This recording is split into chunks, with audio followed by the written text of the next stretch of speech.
There's a really big TV show or movie franchise that comes out, there's always one actor or actress that goes beyond that one series and has a whole new level of fame. In Euphoria's case, it's Sydney Sweeney or Jacob Elordi. With Friends, it was definitely Jennifer Aniston. And now with Stranger Things, most people would have said for years it was Millie Bobby Brown, but I actually think Sadie Sink is going to surpass her and be the biggest star from the show. The reason I'm doing this video is I just did this poll for my main YouTube channel asking people who they thought the bigger star would be, and in a 3-1 win, Millie Bobby Brown beat out Sadie Sink. A lot of people are forgetting is Millie Bobby Brown's actually done a lot of crap. She did the movie Electric State for Netflix, one of the most expensive movies ever made. It cost $320 million, by far the most expensive Netflix movie, and it sucked. Not a lot of people watched it, and it got very awful reviews. She did have hits like Godzilla King of the Monsters and Godzilla vs. Kong, but the problem with those movies is she's not really the star of them. People don't go to see actors or actresses in those movies, they're going to see Godzilla. The only hit Millie Bobby Brown has outside of Stranger Things are the Enola Holmes movies on Netflix, and those do get good reviews. A lot of people watch them, but the problem is they are seen as more of kid and teen movies,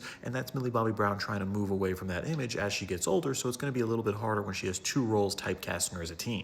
Comparatively, I think Sadie Sink's actually had a little bit more going on for herself doing movies, where she did the Brendan Fraser, the movie The Whale, and even though she's not in it that much, she does have a prominent role playing the daughter, and that movie was ultimately an Academy Award winner.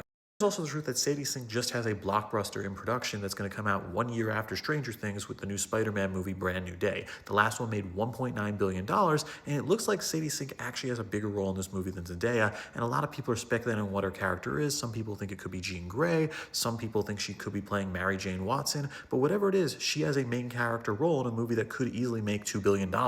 The thing is, even though Sadie Sink was not in the first season of Stranger Things and for a little while it felt unclear where her character fit in, she owned it in season 4 with the running up that hill scene, where that in just one YouTube video has 43 million views currently. So when you really look at the fame of Sadie Sink, even though she's not the main character to Stranger Things, at the end of the day, she had the most iconic scene in the show, and I don't think season 5 is going to come up with a bigger one. It also brings up how they're going to be perceived after Stranger Things, and I think Sadie Sink actually walks out of this a lot better, because the problem with Millie Bobby Brown is she's always going to be called the Stranger Things girl, the same way Emma Watson's always going to be called the Harry Potter girl. But in the case of Sadie Sink, she's a Stranger Things girl. She's one character on the show, but she's not as defined by that character as Millie Bobby Brown is. At the same time, I also think Millie Bobby Brown's going to have a little bit of a Jennifer Lawrence problem, because Millie got very famous very quickly, and she's also this loud, outspoken person, a lot like Jennifer Lawrence. And that's not a bad thing, but some people in the public don't like it, and that's why Jennifer Lawrence, to her own admission, took a break for a few years from acting, saying she had to step away because she felt people were just disliking her because she was in everything. So yeah, I think both these actresses are going to have amazing careers after the show ends, but I actually lean on Sadie Sink having the bigger career and being the bigger breakout star when this whole thing comes out. And that's just an opinion here, but I think it is important to kind of speculate on the industry. But with that, I'm Charles Sproul. Subscribe to learn something.